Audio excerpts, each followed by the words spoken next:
Good morning. Good morning po sa ating lahat. Good morning. Masaya kang lahat.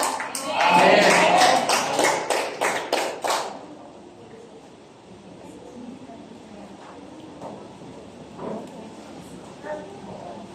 Palagpakan natin ulit ang ating Panginoon.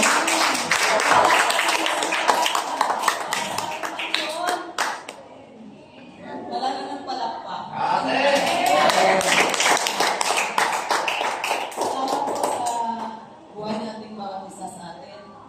Salamat po sa kabataan, sa praise and worship po, sa magagandang awitin na para sa ating Ama sa langit. Amen. Nakakatats, no? Kakaiyak. Ako, habang ako nakatayo dyan, naiiyak po ako kasi bakit?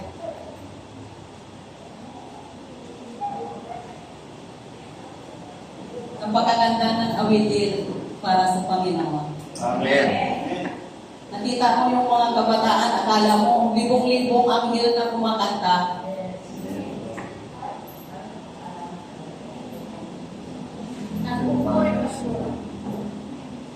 Nagpupuri sa Kanya. Handa na ba tayo sa mensahe ng Panginoon? Amen. Kung handa po tayo, walang matutulog kasi 30 minutes na po yung preaching ko, hindi inaabot ng 2 oras. Salamat po kay Pastor Bar at saka kay Pastor Pipe na sumasubaybay sa ating FB Live. At saka sa mga kapatiran na iba na wala po dito, salamat din po na sumusubaybay sa ating FB Live. Salamat sa Panginoon kasi sabi, malakas ang bagyo. Pero, dahil nandyan ang ating Panginoon na makapangyarihan sa lahat. Amen. Diba? Hindi tayo natatakot. Yung mga nakaupo dyan, pinagpapala tayo ng Panginoon. At hindi pa nag-umpisa ang mensahe ng Panginoon, pinagpala na tayong lahat. Amen.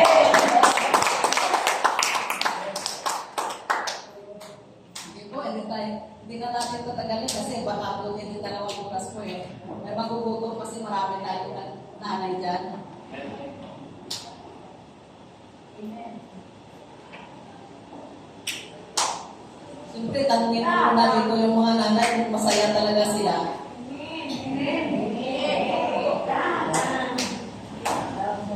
Pinadala kayo dito ng Panginoon na makinig ng kanyang mensahe. Hindi na nakaupo tayo dyan kung saan-saan na kung tayo isip natin. Tama po? Amen! Tayo dito sa church na makinig na mensahe ng Panginoon. Lumilipan yung ating isip.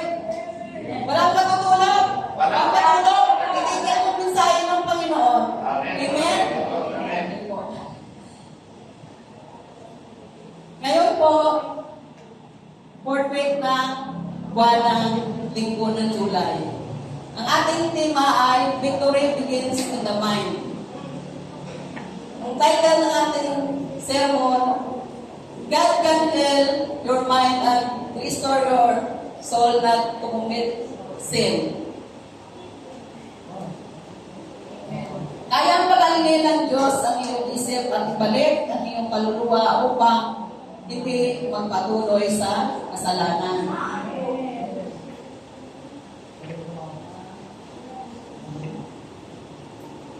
Yung ating main scripture ay Romans chapter 12 verse 2. Sabi po dito, huwag kayong makiayon sa takbo ng mundong ito. Sa halip, magbago kayo sa pamagitan ng pagbabago ng inyong pag-iisip upang mapatunayan ninyo kung alin ang mabuti, kalugod-lugod at ganap na kalooban ng Diyos. sana nadala yung ating mga supporting scriptures po para masusulat po natin sa ating notes. Sabi sa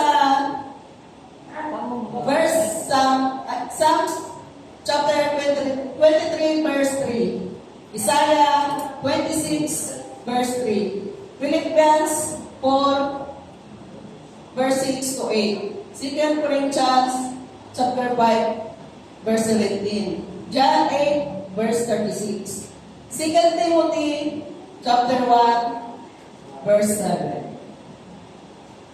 Hindi po magaling ang tubig.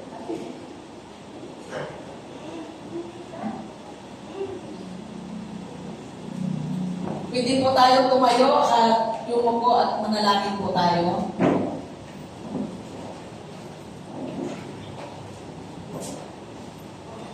Ama naming Diyos, maraming salamat sa panibagong araw na ipinagkaloob mo sa amin. Salamat sapagkat Ikaw ang Diyos na nagbibigay ng pag-asa sa mga nawawalan ng pag-asa. Lakas sa mga nanghihina at kayapaan sa mga pusong sugatan. Panginoong Hesus, hinihiling namin na samahan mo kami ngayon sa aming pag-aaral ng mga salita. Buksan mo ang aming isip upang maunawaan ang iyong katotohanan at buksan mo ang aming puso upang tanggapin ang iyong pag-ibig. Banal na Espiritu, Ikaw ang aming dakilang guro. Pagalingin mo ang bawat sugat ng aming damdamin. Alisin mo ang takot, depression, galit, pagkabalisa at anumang kasalanan bumibihag sa aming isip. Tulungan mo kaming maranasan ang tunay na kalayaan kay Kristo sa pangalan ni Jesus. Ang lahat ay magsabi na, Amen.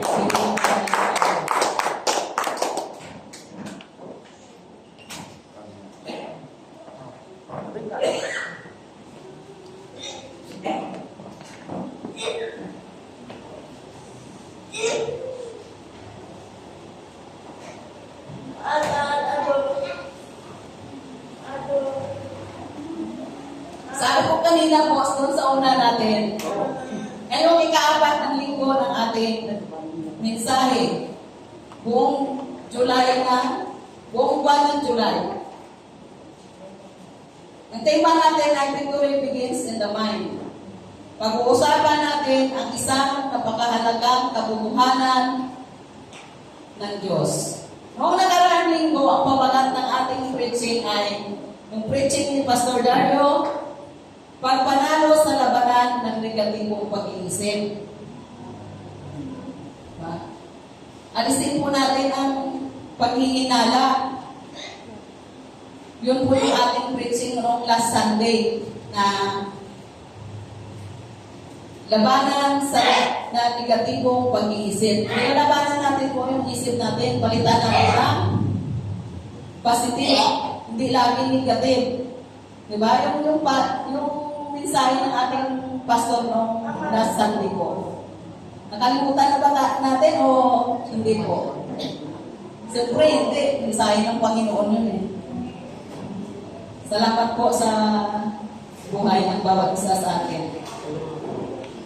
Slide number 3. Sabi po, this reflects the tripartite view of human nature, which sees individuals as composed of body, soul, and spirit. Nakita po natin yung circle po yun.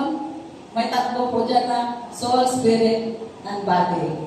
Alam ba ninyo na sa loob ng ating katauhan ay may tatlong pating katangian? Number 1 po, kaluluwa. Nanggagaling ang ating pag-iisip, emosyon, at hangarin. Psychological consciousness. Ang pangalawa po, katawan. Siya ang sumusunod lamang sa pinapagawa ng pag-isip na maaaring maging mali o maging tama. Number 3, espiritu. na iniwan sa atin ng Panginoong Hesus bago siya umakyat sa langit. Binigyan tayo ng intuition, konsensya, at pagkikipag-isa, spiritual consciousness. Siya ang magpayo sa iyo ng tamang gawain ayon sa kalooban. Yun po yung nagpapayo sa atin, yung Espiritu ng Holy Spirit. Amen? Amen. Ngayon naman, ang ating pag-uusapan ay kaluluwa. Yung kaluluwa nagagaling ang ating pag-iisip, emosyon, at hangarin. Psychological consciousness. God can heal your mind and restore your soul. Sabi po, kayang pagalingin ng Diyos ang iyong puso-isip. Kaya ng Diyos ibalik ang ating kaluluwa upang hindi tayo magpatuloy sa kasalanan. Di ba? Kaya ng Diyos pagalingin ang ating isip. Kaya na din ibalik ang ating kaluluwa. Amen po? Amen. Ang Diyos may kapangyarihan sa lahat. Kailangan, hindi na tayo doon magpatuloy sa ating kasalanan. Kasi pinagaling na tayo ng Diyos. Binalik ang ating isip. Binalik ang kaluluwa.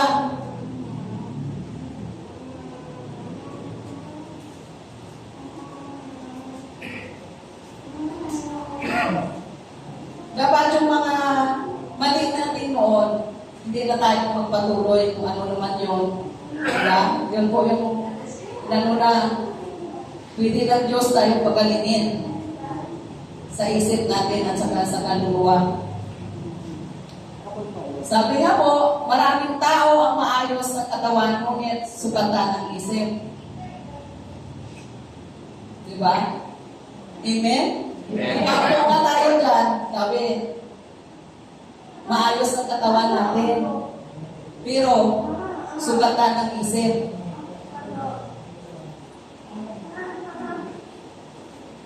Maraming nakangiti sa labas, ngunit umiiyak sa loob. Tingnan natin ang mga katabi natin. Di ba nakangiti sila, pero hindi natin alam na umiiyak pala, umiiyak sila sa loob. Amen? Amen.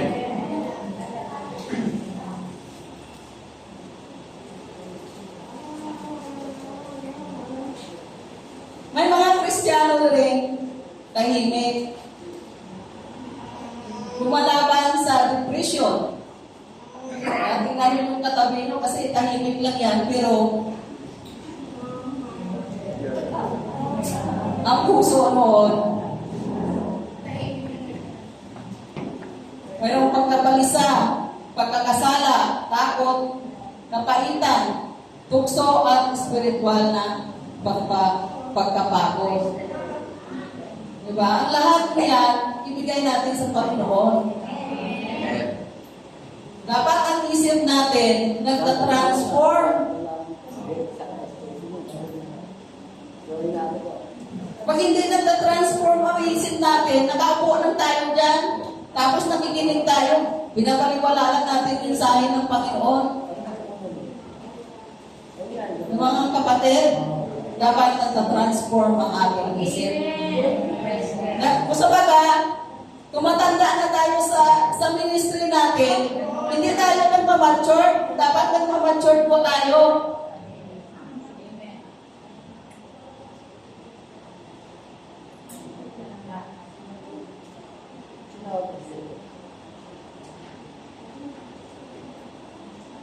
Minsan sabihin natin sa sarili natin, kaya ko to. Kaya ko to. Kahit wala ang Panginoon sa buhay ko, kaya ko yun. Makakaya ba natin pag wala ang Panginoon sa buhay natin? Dapat kahit anong gawin natin, kasama natin ang Panginoon sa buhay natin. Amen. Dapat mag-transform tayo. Magbabago yung isip. Kailangan may koneksyon tayo sa Panginoon. Amen. Kasi pag wala tayong connection, mapapagod tayo.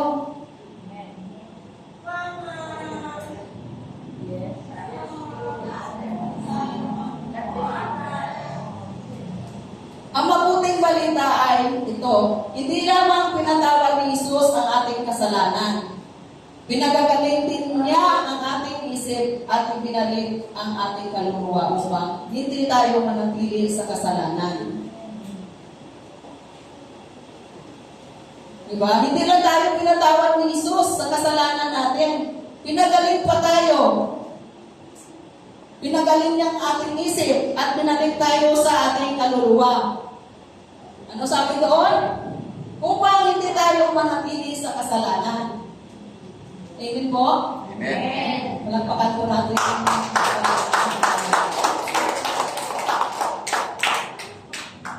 Sabi sa Romans 12, verse 2, huwag kayong makiayon sa takbo ng mundong ito. Sa halip, magbago kayo sa pamagitan ng pagbabago na inyong pag-iisip upang mapatunayan ninyo kung alin ang mabuti, kalugod-lugod at ganap na kalooban ng Diyos.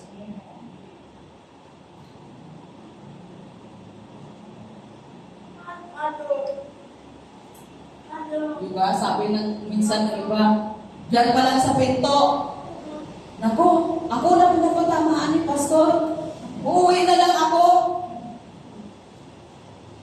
Imbes na tanggapin niya na, ay salamat Panginoon sa mensahe mo. Dapat magpapasalamat tayo pag natamaan tayo ng mensahe ng Panginoon. Sabi nga ni Pastor Dario, masakit ang mensahe ng Panginoon. Dapat isipin natin lagi yun na paupo tayo dyan. Thank you Lord sa akin itong mensahe. Sino na masahe ngayon? Taas yung kamay. Hindi kayo nabigo ng 20 pesos nyo. Amen. Kasi bakit? Nakinig kayo ng mensahe ng Panginoon. Hindi kayo nalinayan sa 20 pesos nyo. Diba? Pero maganda mo na doon sa kanto. Tapos, pagod na pagod ka. Yung pagod mo papalitan ng Diyos yun. Kasi nakinig ka ng salita niya. Hindi tayo mainayan doon sa sa pamasahe natin. Bakit? Nakinig tayo ng salita ng Panginoon. Amen. Sabi nga, wala akong pera, wala akong panglagay sa sumri ko. Mag-worship ka sa Panginoon kahit wala ng 20 pesos dyan. May piso ba sa bulsa nyo? Mag-worship lang tayo sa Panginoon. Kasi kung iniisip lagi natin, wala akong pamasahe. Wala akong ibibigay kay Lord. Hindi yun ang kailangan ni Lord. Kailangan makinig tayo ng mensahe ng Panginoon. Amen po? Amen. Malagpakan po natin ang mga buhay.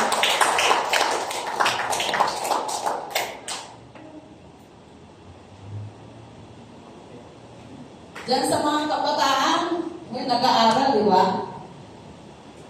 Maglingkod lang tayo na maglingkod sa Panginoon. Habang inaantay natin ang ating pangarap, ibibigay ni Lord yun. Kasi bakit? Maglilingkod lang tayo sa Kanya. Huwag tayong masawa sa Kanya sa paglilingkod.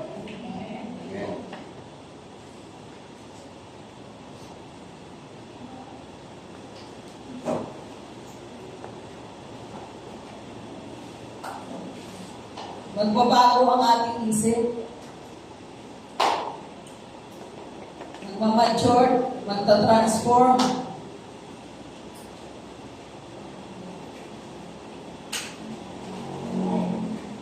Amen po? Amen. Palakpakan po natin ang buhay ng Panginoon.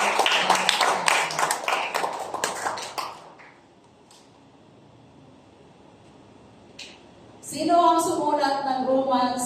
Ang aklat ng Romans ay sinulat ni Apostol Pablo habang siya ay nasa Corinto. Ipaliwanag ang kabubuang mensahe ng Ebanghelyo, lahat ay nagkasala. Si Kristo ang tanging tagapagligtas. At ang tunay na pagbabago ay nagsisimula sa pagbabago ng isip. Lumalago tayo.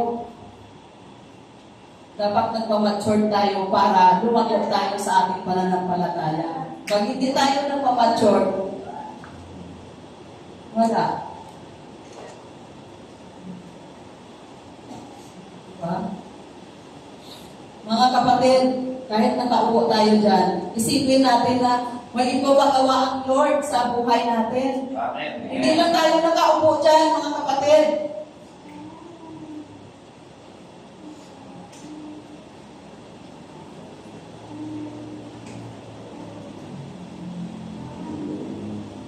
Ito po ang ilustrasyon ng tunay na buhay. May isang lalaki na matagumpay sa trabaho. Matagumpay sa trabaho. May magandang pamilya. May magandang buhay. Ngunit gabi-gabi hindi siya makatulog. Bakit po? Punong-puno siya ng takot. Palagi siya nag-aalala. Pero pag si Kristo na nasa puso natin, ang lahat niyan mawawala sa atin. Hindi tayo natatakot, hindi tayo nag-aalala.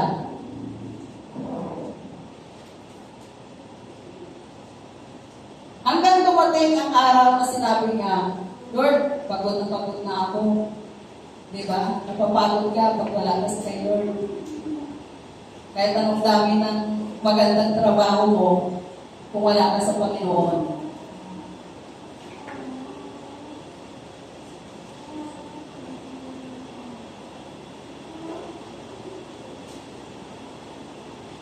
Kailangan natin sa Panginoon tayo.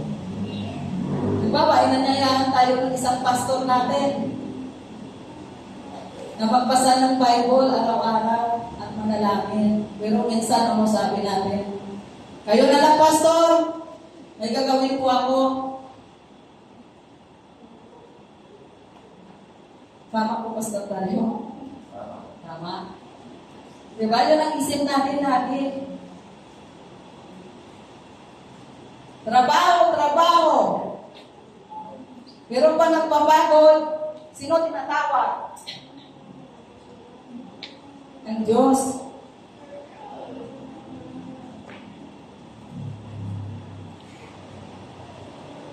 Pag inanyaya mo sa Bible study, ayaw mo. Ayaw. Sabi na lang kay Pastor, sige, sa sunod na lang na araw.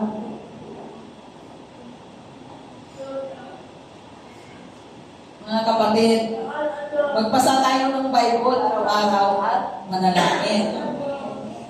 Hindi agad mawala ang problema natin. Pero, pag nagbabasa tayo ng Bible araw-araw, habang lumalalim tayo, nagkakaroon tayo ng relasyon kay Jesus. Kunti-kunti pumalay ang ating isip. Amen po? Amen.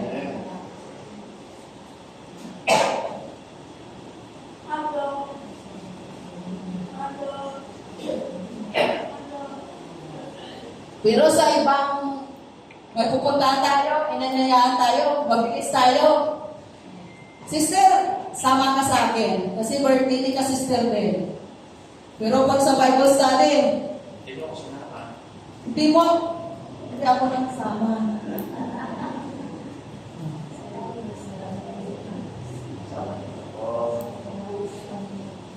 Paalaala po, araw-araw magbasa po tayo ng Bible at manalangin tayo.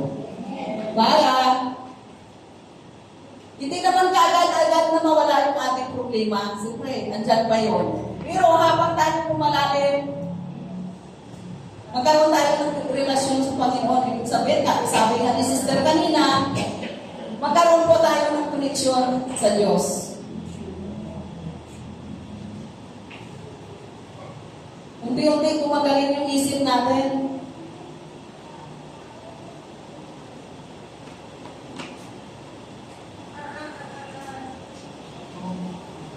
Pag nagbabasa tayo ng Bible, nawawala ang matinding takot, nagkakaroon po tayo ng kapayapaan. Kapalitan po yun ni Lord ng kapayapaan ng ating puso. Amen. Amen?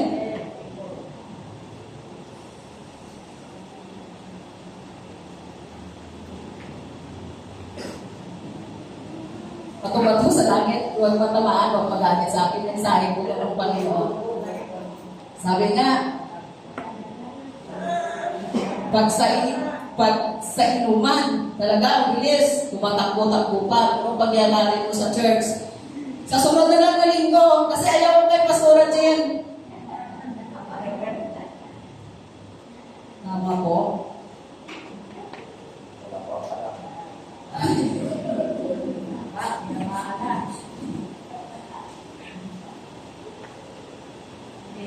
Pero, siyempre hindi naman kaagad mawala yun. Punta tayo doon kay sister. Akala mo mag-share ng salita ng Panginoon eh. Yung pala, nagmamarites. Hindi pa rin mababawasan yung ating pag nagmamarites tayo, dapat ipapamalita natin yung salita ng Panginoon. Amen. Di ba kapatid? Hindi po? Ganun po yung ating kaugalian sa buhay natin. Kasi bakit po? Makikita tayo na kung paano natin isabuhay ang Panginoon sa buhay natin. Kasi una-una, hindi tayo makapag-share kasi bakit? May nakikita sa buhay natin. Amen po? Amen.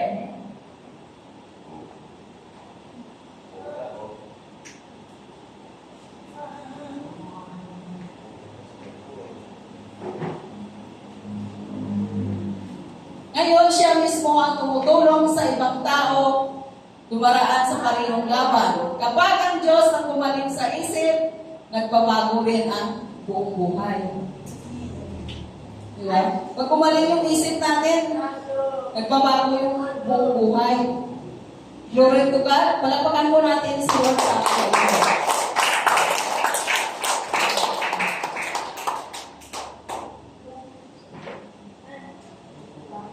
Slide number 5. God understands your mental battles. Maraming iniisip si David, maraming pinagdaanan si Elijah, maging si Apostol Paul ay nakaranas ng matinding paghihirap. Hindi kasalanan ang makaramdam ng lungkot, hindi rin kahinaan ang humihingi ng tulong, ang mahalaga ay huwag tayong manatili roon. Sabi sa Psalms chapter 23, verse 3, binigyan niya ako ng panibagong lakas, inaray niya ako sa tamang landas, alang-alang sa kanyang pangalan. Binigyan tayo ng Panginoon ng lakas, inaakay tayo sa tamang landas, at sa kanyang pangalan. Amen po? Amen. Hindi lang katawan ang nire-restore ng Diyos, pati kaluluwa, pati isip. Binabago ng Diyos ang ating kaluluwa at pati isip natin binabago ng Diyos. Slide number 6. God wants to heal your mind. Sabi sa Isaiah chapter 26 verse 3, ang may matatag na pag-iisip ay ingatan mo sa ganap na kapayapaan sapagkat nagtitiwala siya sa iyo. Kapag ang isip ay nakatuon kay Kristo, ang puso nagiging payapa. Hindi ibig sabihin, wala nang problema. Ibig sabihin, may kapayapaan kahit may bagyo. Amen. Kahit may bagyo sa buhay natin, may kapayapaan pa rin tayo sa puso. Kaya ang problema, andyan lang po yan. Pero, ang puso natin nakasentro kay Kristo. Amen. Para payapa ang puso natin. Amen po? Palakpakan po natin ang ating Panginoon. Jesus restores you, so you will not continue living sin. Kapag gumaling ang isip, gumaling ang desisyon. Di ba gumaling ang isip natin? Gumagaling din yung desisyon natin. Amen. Kapag gumaling ang puso, lumalayo sa kasalanan. Hindi tayo iniligtas upang manatiling alipin ng kasalanan. Sabi sa John chapter 8 verse 36, kung palalayain kayo ng anak, tunay kayong magiging malaya. Ang tunay na kalayaan ay hindi paggawa ng anumang gusto. Ang tunay na kalayaan ay kakayahang mamuhay sa kabanalan. Amen? Slide number 9. God gives you a new identity. Sabi sa 2 Corinthians chapter 5 verse 15, kaya't kung ang sinuman ay na kay Kristo, siya ay isa ng bagong nilalang. Ang mga lumang bagay ay lumipas na, narito ang lahat ay naging bago. Hindi ka na alipin ng nakaraan. Hindi ka na alipin ng guilt. Hindi ka na alipin ng addiction. Ikaw ay bagong nilalang kay Kristo.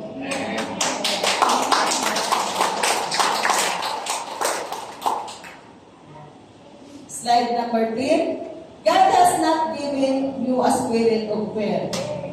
Makita po natin ito sa 2 Timothy chapter 1 verse 7. Sapagkat ang Espiritong ibinigay sa atin ng Diyos ay hindi Espiritu ng takot, kundi ng kapangyarihan, pag-ibig, at pagpipigil sa sarili.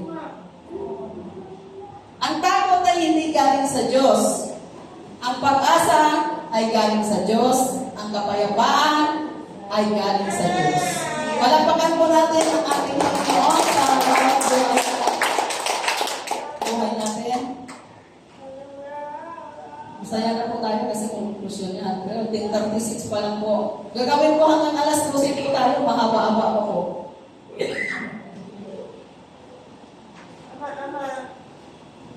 Mga kapatid, healing is possible. Hindi ka iniwan ng Diyos. May layunin pa siya sa iyong buhay. Ang Diyos na lumikha sa iyo ay kaya pagalingin ang iyong isip. Kaya ibalik ang iyong kaluluwa. Kaya putulin ang talikala ng kasalanan at kaya bigyan ka ng bagong simula. Amen po.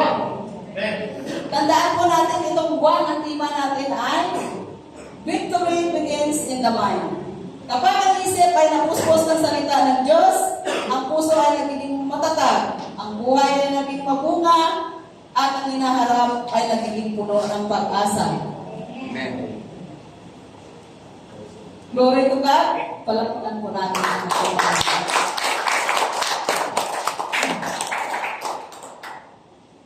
Mga application po natin sa ating buhay. Kapag ikaw ay napagod, ano po ang ating gagawin? Lumapit kay Jesus. Kapag ikaw ay may anxiety, ipanalangin mo ito. Kapag ikaw ay nalulumbay, basahin mo ang salita ng Diyos. Kapag nalulungkot tayo, magbasa lang tayo ng salita ng Diyos. Kapag ikaw ay natutukso, palitan mo ang kasinungalingan ng katotohanan ng Diyos.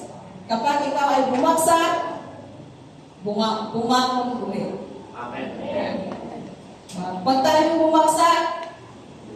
bumagsak na ating pananampalataya, bumangon tayo ulit. Lalapit tayo ulit sa Diyos. Amen po? Amen. Hindi pa tapos ang Diyos sa buhay mo. Kung nakakaranas ka ng matinding depression, pagnanais, nasaktan ang sarili, o iba pang seryosong suliranin sa kalusugan, pagkaisipan. Tandaan na ang panalangin at pananampalataya ay maaaring samahan ng paghingi ng tulong sa mga pinagkatiwalaang kapatid sa pananampalataya. At sa mga kwalifikadong doktor o mental health professional, ang paghingi ng tulong ay hindi kakulangan ng pananampalataya. Amen po. Palakpakan po natin.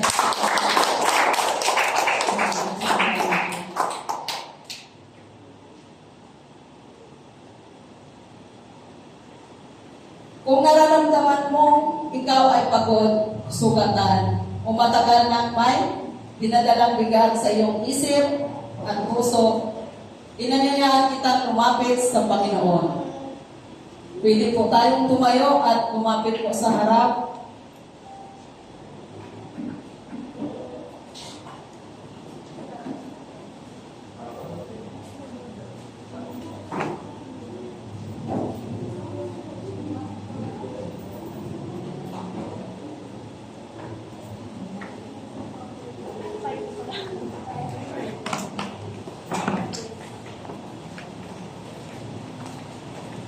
No.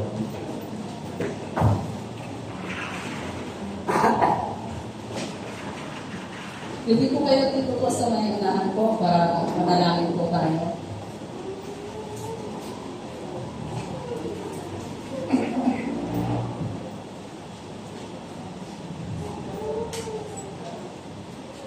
Pagkat po natin ang ating mga mata.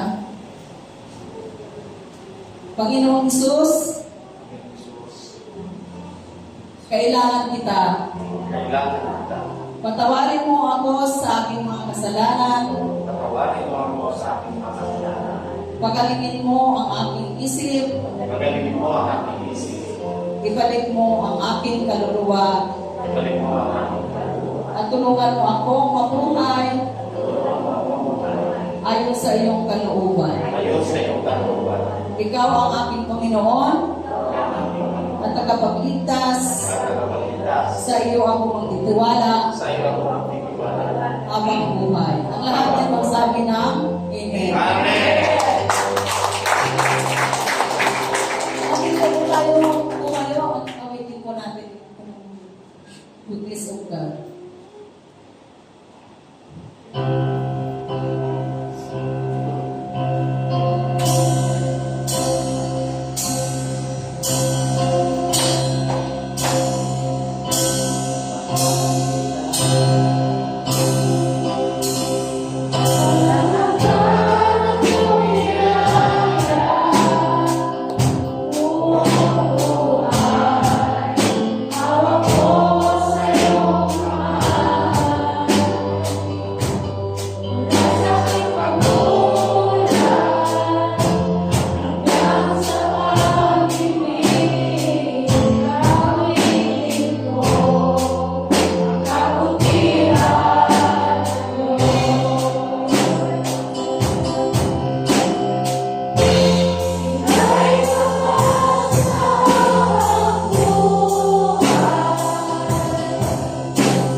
Manatili po tayo ng tayo.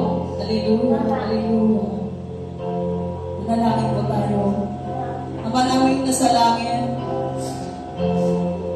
maraming salamat sa iyong salita na nagbibigay ng pag-asa at buhay. Salamat sapagkat ikaw ang dakilang magagamot ng aming isip, puso at kaluluwa. Dalangin namin na ang bawat nakarinig ng mensahe, ito ay maranasan ng iyong kapayapaan. Pagalingin mo ang mga pusong sugatan. Alisin mo ang takot, pagkabalisa, kapaitan, at anumang talikala ng lalayo sa amin sa iyo. Bigyan mo kami ng bagong pag-iisip na nakasintro kay Kristo. Ang aming mga salita, desisyon,